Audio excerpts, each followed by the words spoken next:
Hello and welcome to the Heart of Dentistry podcast. We're looking forward to bringing you the tools that will be so helpful in making your career full of heart and fulfillment.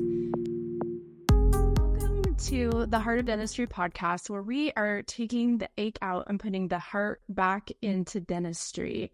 This is my friend JB Marbo Nichols. I'm Brandi Hooker Evans. And we are joining you today in absolute celebration mode. Yes, good morning, everyone. I am so excited for our topic and our guest, Dr. Alan Stern. I consider it an honor and privilege. And I hope that my point of view is adding to something here. I'm certainly going to learn a lot from you guys. Well, we wouldn't have you on if we didn't think that you could help, which you already are doing. So we are just thrilled to have you.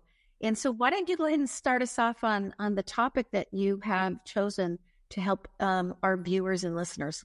Well, I think one of the things that we really need to get focused back on is this little concept called kindness.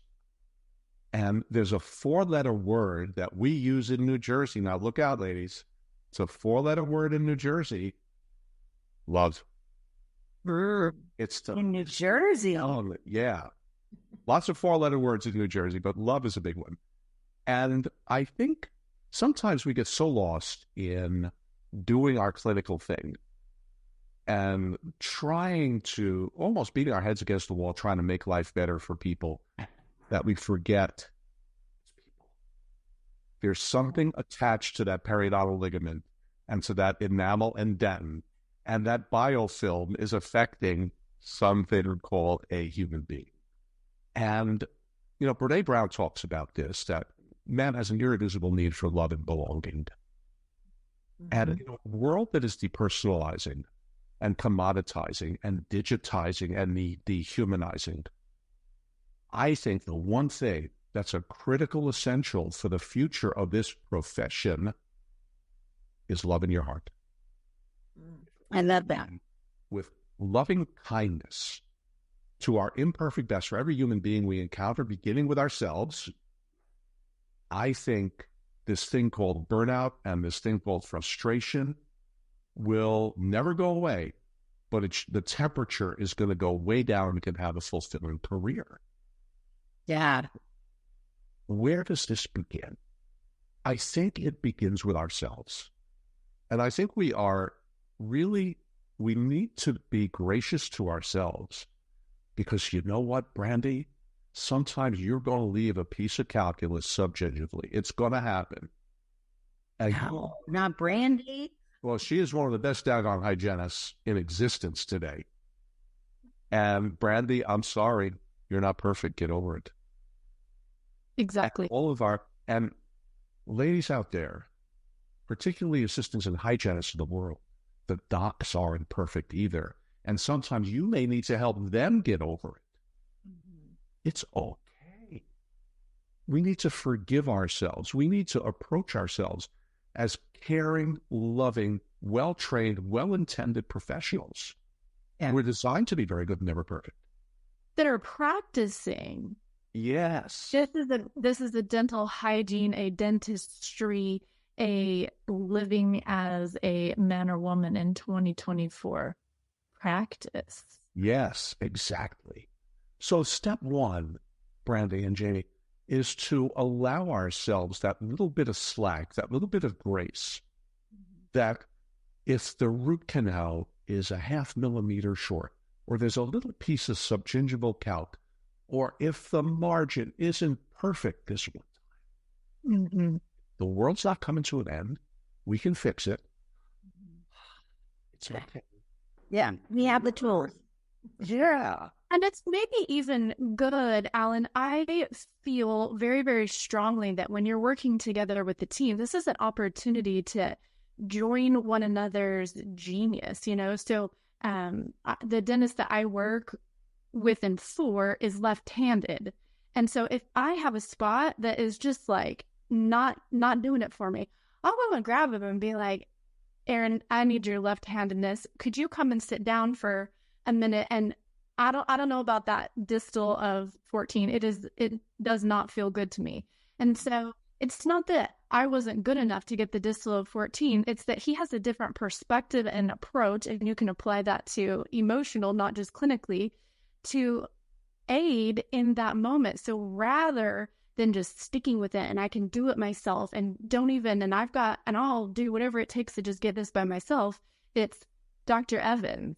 Yes. I could use a hand. And that not only helps my patient have a better experience, it helps me feel like I'm loved and supported. And it also gives Dr. Evans the opportunity to shine in a different capacity, which then fosters that community kindness in the office. To the office and to that patient. Think about how much, I just love that. You brought that up, Brandi, because we've talked about it before, but I think with this topic that Dr. Stern is bringing up, I think it's so perfect to show, hey, I'm not to the patient. I'm not perfect. And Dr., in your case, Evans, came in, would grab, and just shows the humility that you have. That speaks volumes to the patient. That humility, that vulnerability is a source of growth. The only thing that happens out of that type of interaction is growth for everybody involved. The definition of a team, best definition of a team I heard many years ago, a group of people working and growing interdependently with similar goals on a common mission.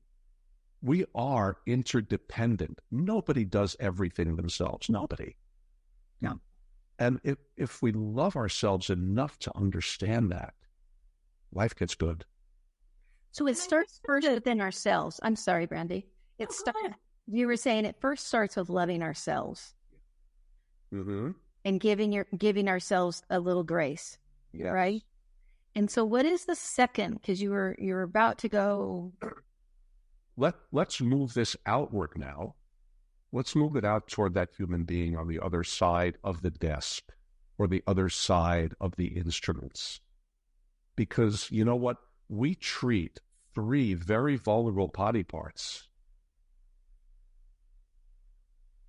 The mouth, the psyche, because dentistry is very emotional. How we feel here really dictates how we feel about ourselves. And do you know what the third sensitive body part is? The wallet. Dentistry, Bradley, in your book, you talk about this. Dentistry is expensive because dentistry is expensive. But people don't understand this. So we could take an offense-defense point of view when things aren't working out clinically, when things go sideways, when, oh my God, my insurance didn't pay for this. This is your fault, Dr. Evans or Ms. Front Desk. And we can play defense, right? Well, we're not responsible for your insurance company. How about this? I understand. Oh my goodness, this is a very sensitive topic. Let's sit down and break it down because you know what, Miss Patient? This is important to you, so it's important to me. Or my bite's off. I've had a toothache. My tooth didn't hurt until you touched it, Dr. Evans. Tell me Dr. Evans hasn't heard that in his career. Maybe once or twice. My Right? gums didn't bleed until you stuck that That's right. in there. That's right. And it's the same principle. Yeah. It's empathizing with that other human being. It's not about us. It's about us serving them with kindness, with love in our hearts. It's not going to work all the time. But I'll tell you what, if you align yourself with that patient's pain, wherever it is, the mouth, the psyche, or the wallet, if you connect with empathy first and then try to align yourself and go together to solve the problem. Oh, Ms. Patient, oh my goodness, there is some inflammation there. Let's see how we can get you out of this. Yeah. Let's see how we can do that. Then all of a sudden, you are walking side by side with the patient, pushing in a common direction rather than waging a tug of war. Yeah. You know, Alan, we had this happen actually just this week at lunch 4 days ago. My husband and I were talking about this. We had a patient that had an insurance benefit that we were trying to utilize for them so that they could have the benefit that they had earned. And you can imagine that the insurance company turned out to they weren't going to help at all after the work had already been done. Yeah. And, I mean, it was nearly $2,000 worth of work, which I live in Pocatello, Idaho. $2,000 is a lot of money. And so instead of $250 out of pocket, the patient was going to have $1,500 out of pocket. And my husband was just like, I don't feel good about it that at all. And I said, well, what are you going to do? And he's like, I'm just not going to worry that the insurance didn't pay. We're going to go with what we had anticipated the copay to be, and I am going to just absorb the rest. And and of course I'm super emotionally charged. I got tears in my eyes. I'm like, I just love you. You're such a good man, because that $1,500, yes, is expensive for the practice. However, being able to take care of that human being in a way that supports who my husband is as a human being, planned on getting paid. He wants to get paid. That patient is going to be a patient for life. That patient is going to share that Dr. Evans is such a kind human being.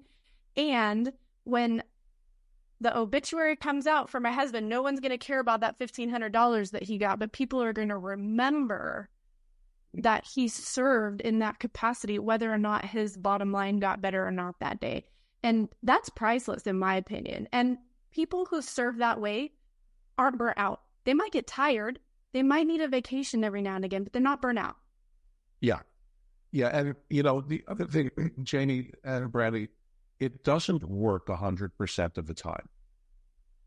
We had a guy came in toward the end of my career, and my wife is my front desk person. And I'm sitting at my desk and I'm hearing screaming up front.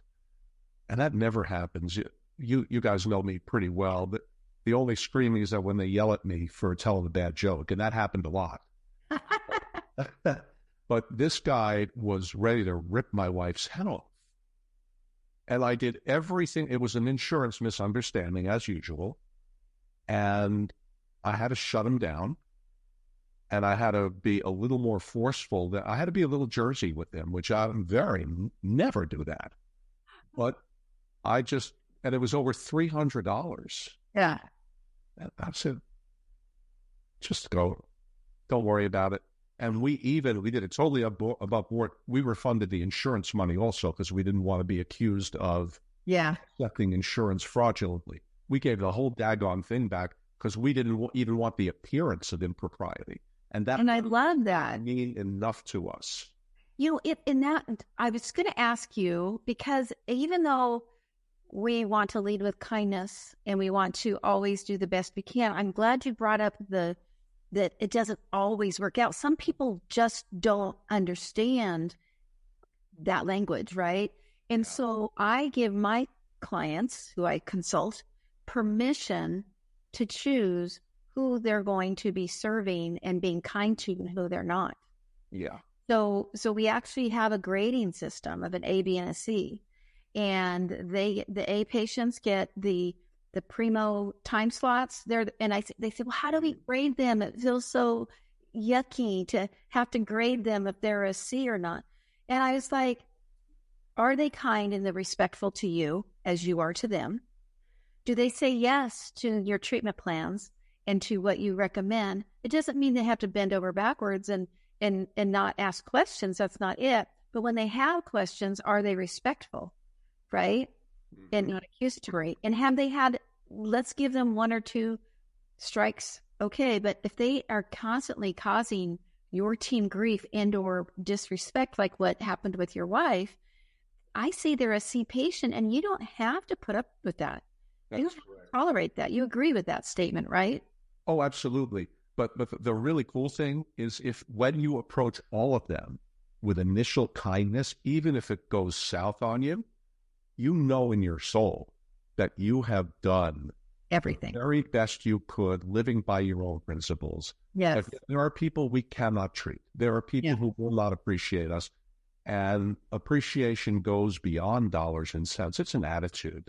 Yeah. Else, we can fix the money. We can fix the teeth. But the attitude has got to be in harmony with who you are. Otherwise, you can't do it for everybody. Yeah. And I also believe that, when you hit on something that I also coach on, and that is that you talked about the 3 things that we treat in dentistry. And I also like to add in there that, because I always say the most precious commodities to our patients are time and money. Yes. Why would I say yes to this and spend more time and money back in this chair of yours? Mm-hmm. And I think that the answer is, of course, it's because they know they're going to be treated well and with kindness and love and respect. It really is about how you make them feel. Yeah. But it begins with how you make yourself feel. Yeah, exactly. I want to wake up every day happy. And as Brandi would say, I've never worked a day in my life because I love what I do. Yeah. And I think that that's the key. And every once in a while, when I have a team that's disgruntled and I see this kind, fair doctor that she is giving everything she can to her team and they're just not being appreciative, I said, what would you do? And it's a little harder right now. I don't agree 100% that it's harder, but it is harder because of the hiring thing. But I always say, what if you were to go at the next team meeting and say, leave your office key on the desk if you're not happy to be here, because I don't want anyone to come in this office another day that is not happy to be here. And it's funny how many people will not turn that key in. That's if I see a very kind, caring, loving business owner. I love that. Can I steal that one? Absolutely, you can. And it worked. Not anybody. And the attitudes changed. Just like, I don't want anyone coming in here that isn't happy. Yeah. I like that. Yeah. I like that. Well, Alan, if you were going to give Jamie and I and our friends listening today one thing to take with them to start today, don't even wait till the day starts tomorrow, what would you offer to us? The big word, and it's such an easy word to sling around, it's empathize. Because when you are challenged by anything, understand that somebody else is on the other end of that challenge. Whether it's you and your little bit of subgingival calc, or you, doctor, with the margin that may not be 100%, empathize with yourself. And what do we need to do to fix it? If it's the patient or the team member, before you knee-jerk react to a verbal challenge, step back, take a deep breath, and think, how can I do this in a way that makes a person feel loved and at the same time make a decent point that takes them forward? Don't play offense and defense. When you play offense and defense, there's a winner and a loser. Mm-hmm. Let's create 2 winners to our imperfect best. Yes, I love that. Because, life in general is not, it's finite, yes, when we die, but as we're going through it, it is infinite, And that's what we have to remember is the big picture. I love that. Thank you so much for being our guest. Oh, what a privilege. What a privilege to spend time with you guys. It's so fun to have you. And Dr. Stern, we are going to put some links to how to get a hold of you in our show notes and a link to your latest book. All right. Thank you for joining us today, and we can't wait to have you back. Everyone, I can't wait to see you guys in person. Let's go. I know, right? Let's do it. Let's do it. I can't wait. Okay. Thank you, everybody, and make it a great day. Thanks. Thank you. And thank you, Dr. Stern.